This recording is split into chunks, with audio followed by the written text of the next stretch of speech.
Hello, my name is Caden Pate, and today we're going to talk a little bit about CRISPR.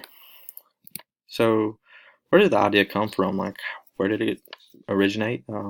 That's a very good question. I didn't know it. I just, you hear in your classes CRISPR this, CRISPR that, how cool it is, and the idea of it. But CRISPR actually stands for Clustered Regularly Interspaced Short Palindromic Repeats.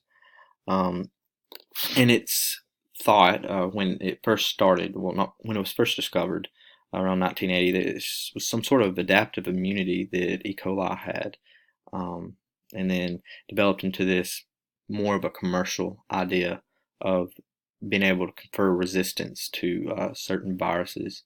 And this is primarily in yogurt, dairy, your agricultural is booming right now as far as corn and conferring resistance against certain blights and stuff like that that you would normally find in corn. But the idea of it is not all that complex. When I first started researching this, I thought it was going to be very, very complex and way over my head. Um, but so you have a bacteriophage that will infect bacteria, and um, basically all it is doing is taking the bacteria is able to take that viral DNA in there and incorporate it into its own genome and make it more resistance to that bacteria. So continuing, some key players that we need to look out for and have a general understanding is that first you're going to have the invading DNA, and that's generally the virus. It's a great vector, and that's kind of a good way to start thinking is that now we can use these viruses as vectors, but this naturally occurred. Donor DNA, and it's a lot easier to do prokaryotics. The more simple the thing is, the easier it is to perform CRISPR on it. But we also can use eukaryotic. A group in China actually did that, and that's really neat. Kind of ethical dilemma, but neat nonetheless. And then the development of these CRISPR RNAs or cRNAs. Um, you need a tracer RNA, and this is trans-activating cRNAs. Um, then you need this endonuclease Cas9. And yes, I now know that there's multiple different Cas9s, and that will cause your CRISPR to be slightly different in the way that it chops. But let's keep on going. So naturally, you'll have that bacteriophage that will enter the cell. It doesn't have to necessarily be a bacteria, or it can be a normal cell, our cells, and enter in, and then it goes through putting all of its DNA in there. So first, it has to get into the cell. The DNA does, and then um, second, we've studied about interferons and how it kind of can expedite this whole process of CRISPR. And naturally occurring by sending warning signals, so these cells will already be ready to start chopping up any invading DNA, RNA, things like that. But I mean, this second part I put if ample just to show that definitiveness that you can have these interferons that would help expedite. But third, these fragments that are being chopped up will then gather around a CRISPR locus, and this will make kind of arrange these palindromic sequences better. Fourth, that these sequences are going to be then transcribed and then made into those cRNAs. And just to kind of keep on adding tidbits, this Cas9 is very important because it's going to be able to chop those palindromic sequences and be able to kind of, I wouldn't say knit, but allow would be a good word for allow this to happen. And the end result mainly is that you have a certain segment of amino acids that will be spliced into the genome or spliced out of it. And you have knockout therapies and things like that. But this provides resistance to the bacteria, and this occurred naturally, and it's really, really cool.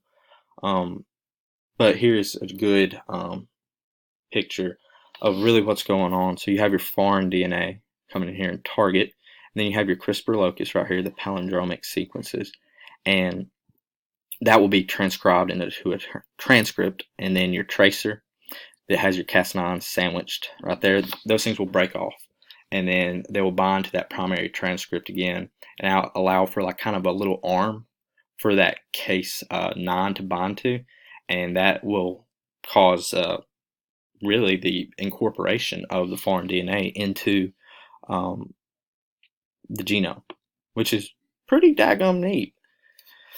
So continuing, 3-part versus 2-part. For the longest time, the things that you would have to have a complex built with this tracer RNA and the cRNA complexed with this Cas9, and really neat. That was great, but it wasn't very efficient, and for commercial use, it wasn't very efficient. So they moved on to 2-part, and basically, it was taking this. They synthetically derived the Cas9. Well, not the Cas9, but the guide RNA. They were able to take that tracer RNA and then take that cRNA,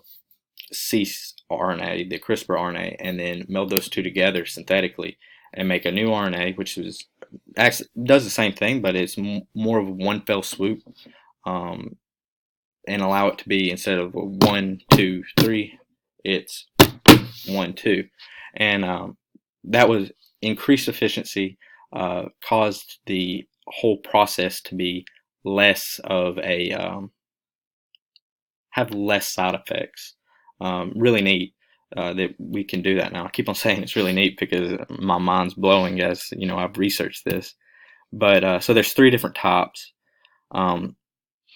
So you have this genomic engineering with Cas9 nuclease, and then you have genomic engineering by double nicking, and then localization with detective Cas9 nuclease.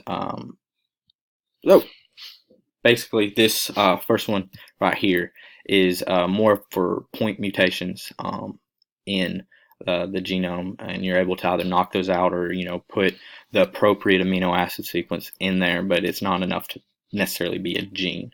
The second one will be you're able to actually put in whole genes and take out whole genes by the double nick, because it's going to be staggered, and I thought that was really cool. Just the fact that you can do that. I mean, it's blowing my mind. And this one's more of, okay, you got gene expression, and being able to see, okay, that's going to be expressed. You can just use a fluorescent tag that will react when the gene is being expressed, and you can splice that in. Really cool. So the details to this, I want to go into more detail. Not that I want to make sure that I say it aloud before I want to learn it. But the Cas9 nuclease, it specifically cleaves the double strand, and this causes a double strand break, and so that will be able to splice out specific nucleotides, which is pretty daggone cool. So you'll have the point mutations, and if you have a point mutation, you'll be able to excise that point mutation and either take it out completely to see what that mutation is doing, if you take it out and it doesn't do anything, or you can put in the appropriate amino acids. And I didn't think that it was I thought it would be more complex than just putting in the appropriate amino acids, but that's pretty simple. Then the mutated Cas9, which is the double nick, is the one that you can actually take out whole genes, and you can take it out and knock that gene out and see what the function, how it affects the organism, or you can put in the appropriate genes, just put it in there. That still baffles me that you can just put it in there, and it will end up fixing itself when you put the appropriate gene in there, if there's a mutation in that gene. So then you have nuclease deficient Cas9, and this is the one where it's more of a thing if the gene is being expressed. If it's not, silent mutations and nonsense mutations, stuff like that. So that is about it, and I appreciate it.